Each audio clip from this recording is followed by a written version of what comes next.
فل طاقت کے ساتھ خون کے آخری قطرے تک لڑ رہے تھے۔ اگلے 5 دن تک صلاح الدین کی توپیں اسی طرح حملہ کرتی رہیں اور آخر 5 دن کی سخت لڑائی کے بعد فائنلی صلاح الدین کی ایک توپ نے جروسلم کی دیوار کا ایک حصہ گرا دیا۔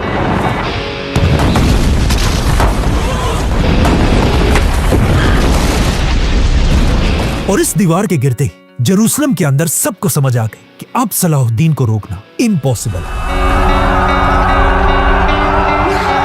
اسی لیے جروسلم کے اندر سے ان کے بادشاہ نے صلاح الدین کی طرف ایک پیغام بھیجا کہ میں جروسلم کا بادشاہ صلاح الدین کے ساتھ ملنا چاہتا ہوں۔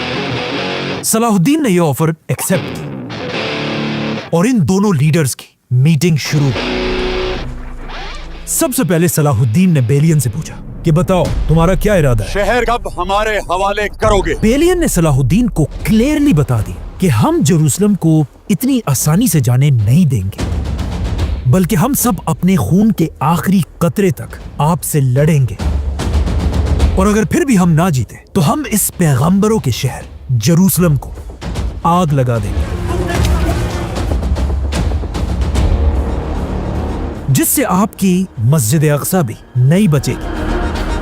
صلاح الدین نے بیلین سے پوچھا کہ اگر تم اس طرح ہر چیز کو آگ لگاؤ گے تو اس سے تو تمہارا چرچ بھی جل جائے گا، جس پر بیلین نے کہا کہ مجھے کسی بھی چیز کی کوئی پرواہ نہیں ہے، چاہے جو بھی ہو میں اس پورے شہر کو آگ لگا کر رہوں گا، کیونکہ بیلین کو پتا تھا اگر یہ شہر اس نے سرنڈر کر دی صلاح الدین اس شہر کے ہر کرسچن کو مار ڈالے گا۔ تو اب بیلین کی باتیں سن کر صلاح الدین نے تھوڑا سوچا اور پھر بیلین کو ایک ایسی آفر دی جو وہ کبھی سوچ بھی نہیں سکتا تھا۔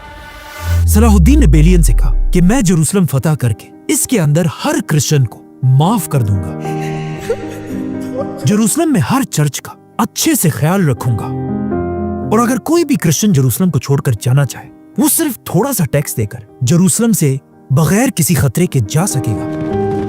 یہ سن کر بیلین بالکل حیران رہ گیا، کیونکہ اسے پتا تھا کہ اس سے 90 ایئرز پہلے جب کرسچنز نے اس شہر پر قبضہ کیا تھا انہوں نے یہاں کے ہر مسلمان کو مار ڈالا تھا، مسجد اقصی کو گھوڑے باندھنے کی جگہ بنا دی تھی اور پورے جروسلم شہر کو مسلمانوں کے خون سے لال کر دیا تھا۔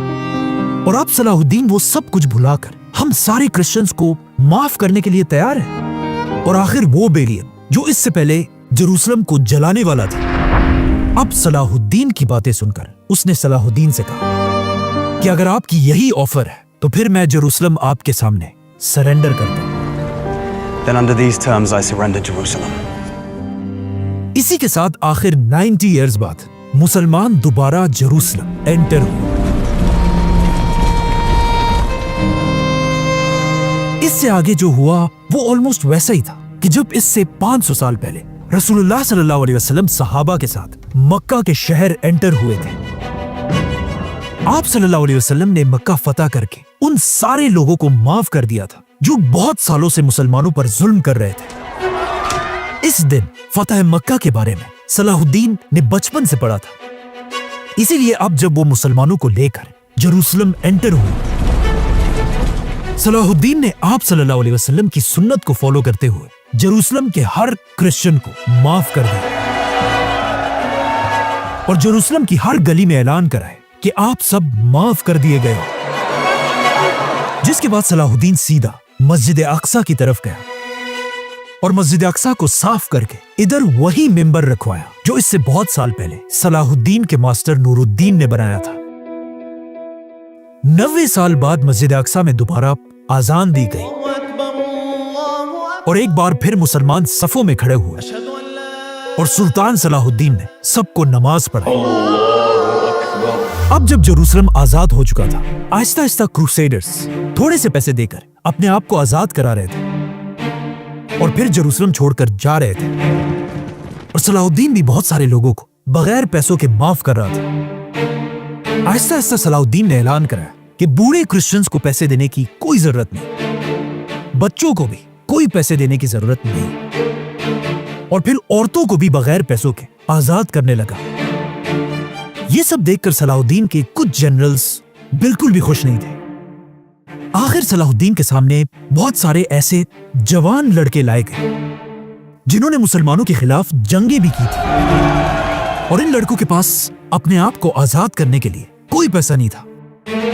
तो अब सलाहुद्दीन ने इन्हें गुलाम बनाने के बजाय सलाहुद्दीन वापस अपने कैंप के अंदर गया, और कैंप के अंदर सलाहुद्दीन का अपना पर्सनल जितना भी सोना पड़ा था उसे लेकर बाहर आया, और फिर अपने पैसों से एक एक क्रिश्चियन को आजाद कराने लगा।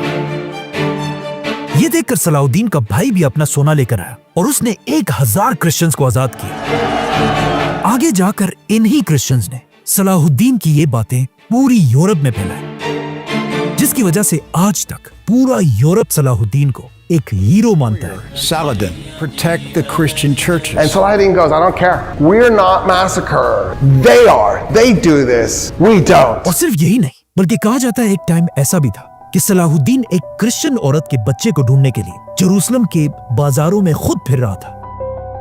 अब जब ये सारे क्रिश्चियन जेरूसलम को छोड़कर जा रहे थे, इन क्रिश्चियंस में जेरूसलम का लीडर बेलियन भी था। लेकिन जाने से पहले सलाहुद्दीन ने उसे अपने पास बुलाया और उसे कहा कि आप सब जेरूसलम छोड़कर जा तो रहे हैं, लेकिन याद रखें ये सिटी हमारी तरह आपके लिए भी होली सिटी है, और आप सारे क्रिश्चियंस जब भी दोबारा जेरूसलम आना चाहे, जेरूसलम के दरवाजे हमेशा आपके लिए खुले होंगे। इस तरह एक बार फिर सलाहुद्दीन की लीडरशिप में मुसलमान, क्रिश्चियंस और यहूदी सब मिलकर बिल्कुल अमन के साथ जेरूसलम में रहने लगे। इस तरह खलीफा उमर रज़ियल्लाहु अन्हु के बाद सुल्तान सलाहुद्दीन ने एक बार फिर जेरूसलम फतह कर लिया, जो मुसलमानों के लिए तो एक बहुत ही खुशी और जश्न की बात थी। लेकिन यहां से बहुत दूर यूरोप में हर तरफ मातम छाया हुआ था, बल्कि लोग इतने शौक में थे कि कहा जाता है जब मुसलमानों की जीत की खबर यूरोप के पोप तक पहुंची, पोप इस खबर के कुछ ही दिन बाद मर गया। इसीलिए नए पोप ने आते ही दोबारा पूरे यूरोप में ऐलान किया कि हम फलस्तीन को इतनी आसानी से नहीं जाने दे सकते, बल्कि हम सब मिलकर सलाहुद्दीन से बदला लेंगे। और इस नई जंग के लिए पोप ने एक बहुत बड़ी फौज बनाना शुरू की, बल्कि इस फौज को फंड करने के लिए पोप ने यूरोप की गरीब आवाम पर एक नया टैक्स लगाया, जिसका नाम था सलादिन टैक्स। मतलब यूरोप का हर आदमी अपने पैसों का 10% पोप को देगा, ताकि वो सलादिन से दोबारा फलस्तीन छीन सके। और जैसे ये फौज तैयार हुई, यूरोप का सबसे बड़ा बादशाह रिचर्ड द लायन हार्ट ये फौज लेकर फलस्तीन की तरफ रवाना हुआ, और आखिर बड़ी बड़ी कश्तियों में ये फौज फलस्तीन पहुंची, और एक बार फिर फलस्तीन में एक बहुत बड़ी जंग शुरू हुई, जिसके बाद अगले 5 साल तक सलाहुद्दीन इसी तरह जेरूसलम को डिफेंड करता रहा। लेकिन आखिर 5 साल तक लड़ने के बाद भी क्रूसेडर सलाहुद्दीन से ये जंग नहीं जीत सके, और आखिर 5 साल बाद क्रूसेडर्स ने हार मान ली और सिर्फ 2-3 किलो के अलावा पूरा फलस्तीन खाली करके वापस यूरोप की तरफ चले गए। अब जब सलाहुद्दीन ने बार बार यूरोप के बादशाहों को हरा दिया था, ये देखकर सलाहुद्दीन ने अपने जनरल से कहा कि अब मेरा इरादा यह है कि मैं फलस्तीन के बाद सीधा यूरोप की तरफ बढ़ूं और आहिस्ता आहिस्ता पूरे यूरोप को फतह करूं। लेकिन अब जब सलाहुद्दीन यूरोप पर हमले की तैयारी कर रहा था, उसके सिर्फ 1 साल बाद अचानक सलाहुद्दीन की तबीयत खराब होने लगी, और सलाहुद्दीन की जिंदगी के आखिरी दिन करीब आने लगे। कहा जाता है सलाहुद्दीन ने मरने से पहले अपने भाई और बेटों को बुलाया और उनसे कहा, याद रखना मैंने जिंदगी में जो भी किया है सिर्फ और सिर्फ अल्लाह को खुश करने के लिए किया है। और फिर कहा, मेरे बेटों याद रखना मेरे बाद मुसलमानों पर जुल्म मत करना। और इस तरह सुल्तान सलाहुद्दीन अय्यूबी इस दुनिया से चले गए। कहा जाता है सलाहुद्दीन की मौत की खबर पूरी दुनिया में फैल गई, और मुसलमान ऐसे रो रहे थे कि कोई आम बादशाह नहीं, बल्कि कोई अजीम खलीफा दुनिया से गया हो। फौत होने के बाद जब सलाहुद्दीन के माल का हिसाब लगाया गया, सलाहुद्दीन के पास एक सोने के सिक्के और कुछ सिल्वर कॉइन्स के अलावा और कुछ भी नहीं था, जिसके बाद सुल्तान सलाहुद्दीन को उसी के कैपिटल दमिश्क में दफना दिया गया। और सलाहुद्दीन की कब्र आज भी उसी तरह मौजूद है। सलाहुद्दीन ने फलस्तीन को ऐसे फतह किया कि आने वाले कई सदियों तक सिर्फ मुसलमान नहीं बल्कि यूरोप के क्रिश्चियंस भी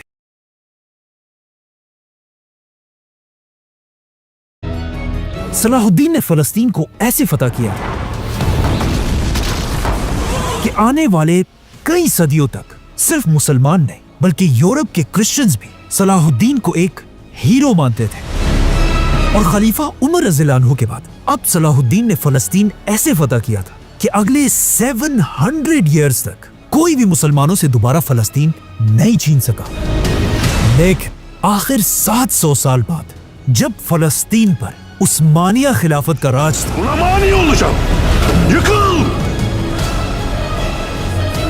दुनिया की तारीख की सबसे बड़ी जंग शुरू हुई, वर्ल्ड वॉर 1।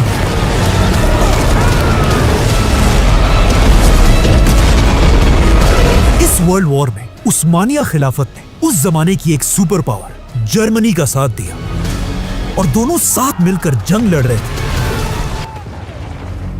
उस्मानिया खिलाफत ने यह जंग वर्ल्ड वॉर 1 बहुत बहादुरी से लड़ी, लेकिन आखिर बहुत कोशिश के बाद भी उस्मानिया खिलाफत ये जंग हार गई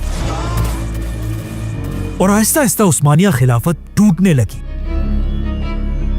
और आखिर उस्मानिया सल्तनत इतनी कमजोर हुई कि उनके हाथ से फलस्तीन एक बार फिर चला गया, जिसके बाद फलस्तीन उस जमाने की सबसे बड़ी सुपर पावर ब्रिटिश एम्पायर के कंट्रोल में। और उस्मानिया खिलाफत को तोड़ने के बाद कहा जाता है एक दिन एक अंग्रेज जनरल सलाहुद्दीन के शहर में उसकी कब्र के पास आया और फिर इस बेशरम जनरल ने सलाहुद्दीन की कब्र को लात मारी और कहा, सलाहुद्दीन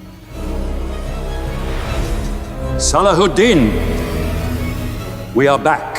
इसी तरह उस्मानिया खिलाफत के टूटने के कुछ ही अरसे बाद फलस्तीन एक बार फिर मुसलमानों के हाथ से छीन लिया गया और फलस्तीन में पहली बार एक नई रियासत बनी, Israel. Victory will be your victory. और आज से कुछ साल पहले जब अमेरिका ने मुसलमान कंट्रीज पर हमला किया,